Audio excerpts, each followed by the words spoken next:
Assalamualaikum anak-anak, selamat pagi. Di video minggu lalu Ibu sudah memperkenalkan nama Ibu. Pada minggu ini Ibu akan melanjutkan penjelasan mengenai teks eksplanasi. Sebelum kita memasuki pembahasan, Ibu akan menampilkan KD berapa dan tujuan kita mempelajari teks eksplanasi pada minggu ini.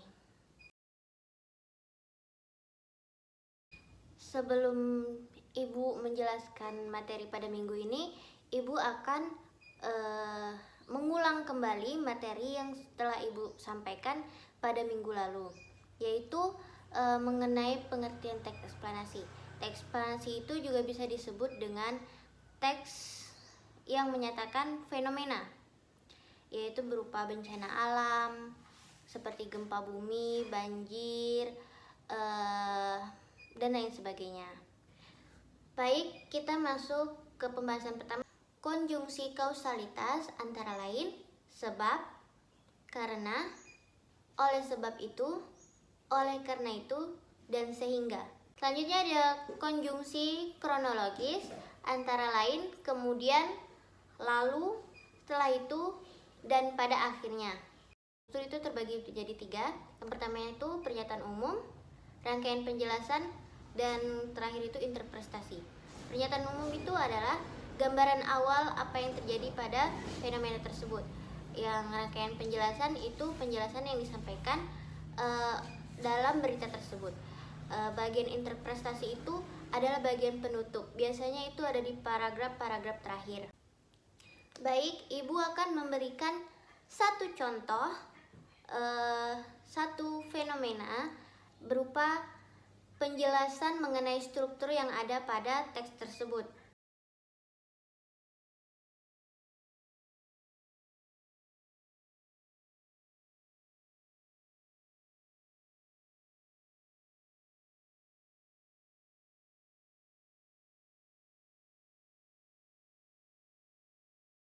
Baik, penjelasannya pada paragraf pertama, teks eksplanasi itu ada pernyataan umum. Yang kedua, ada rangkaian penjelasan. Dan yang ketiga itu ada interpretasi. Baik, kita masuk ke materi yang kedua, yaitu kebahasan dalam teks eksplanasi.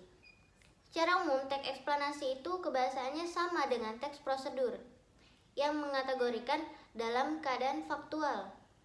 Namun, teks eksplanasi ini banyak mengandung makna denotatif. Baik, Ibu akan memberikan satu contoh mengenai kebahasaan dalam teks eksplanasi.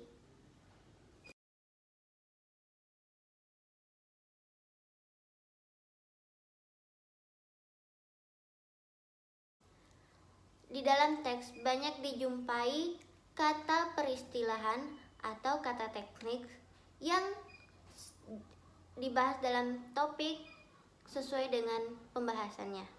Berdasarkan dengan kata ganti yang digunakannya, teks eksplanasi merujuk pada fenomena yang dijelaskan, bukan pada persona.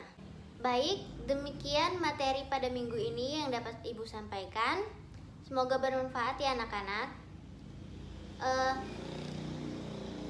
Ibu akan menutup dengan Assalamualaikum warahmatullahi wabarakatuh. Dadah.